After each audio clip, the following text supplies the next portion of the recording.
श्रीराम समर्थ. सद्गुरू श्री ब्रह्मचैतन्य महाराज गोंदवलेकर यांचे प्रवचन दिनांक 8 ऑगस्ट. समाधान ही आंतरिक सुधारणेची खूण आहे. प्रपंचात काय किंवा परमार्थात काय, काही पथ्ये पाळायला लागतातच. नेहमी राम करता ही भावना मनात जागृत ठेवा. शोक, चिंता, भीती, आशा, तृष्णा या सर्व राम करता म्हटल्याने नाहीशा होतात. ज्या अर्थी त्या अजून नाहीशा होत नाहीत त्या अर्थी रोग कायमच आहे असे म्हटले पाहिजे. तरी आजपासून या घटकेपासून नामात राहण्याचा निश्चय करा आणि राम करता ही भावना दृढ करा. कोणी आपल्याला बरे म्हटले की तेवढ्यापुरते बरे वाटते. ते समाधान म्हणता येईल का?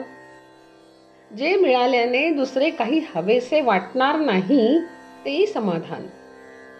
समाधान ही आंतरिक सुधारणेची खूणच आहे. ते मिळवण्यासाठी प्रपंच सोडण्याची जरुरी नाही. प्रपंच सोडून कितीही लांब गेले तरी त्याची आठवण येतेच. तेव्हा तसा तो सोडता येत नाही. तो एक राम म्हटल्यानेच सुटू शकेल. कोणतेही कर्म करताना भगवंताच्या नामात करा.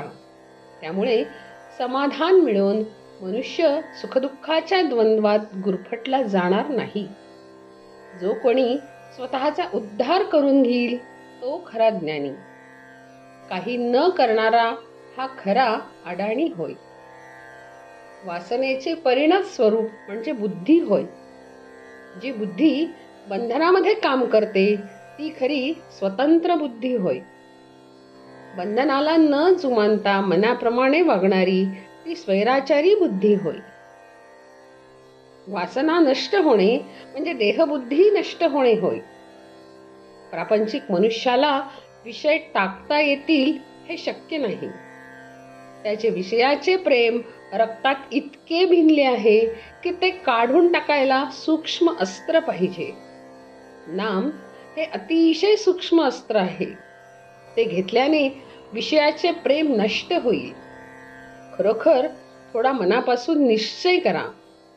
तो परमात्मा फार दयाळू आहे. तो खात्रीने आपल्या निश्चयाच्या पाठीशी राहील. दोष न पाहताही जो दुसऱ्याला जवळ करतो तो दयाळू खरा. भगवंत अत्यंत दयाळू आहे. त्याच्या नामाच्या सहवासात राहिल्याने देहावरचे प्रेम नष्ट होईल आणि देहावरचे प्रेम नष्ट झाले की संसारावरचेही प्रेम कमी होईल आणि आपल्याला सर्वत्र राम दिसू लागेल. प्रत्येक जीवाची ओढ चिरंतन समाधानाकडेच असते. ती ओढ परमेश्वर प्राप्तीनेच पुरी होऊ शकते. ही प्राप्ती व्हायला अत्यंत सुलभ साधन जर कोणते असेल आणि त्याचा सतत सहवास जर कशाने लावत असेल तर एका नामानेच. त्याचे नाम हृदयात अखंड बाळगले त्याला सर्वत्र परमेश्वर दिसेल. इतर साधनांमध्ये उपाधीमुळे थोडी तरी चलबिचल आहे. नाम हे स्थिर आहे.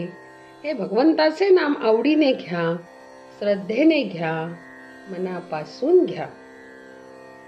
अखंड नामस्मरणात रहा, किती समाधान राहील.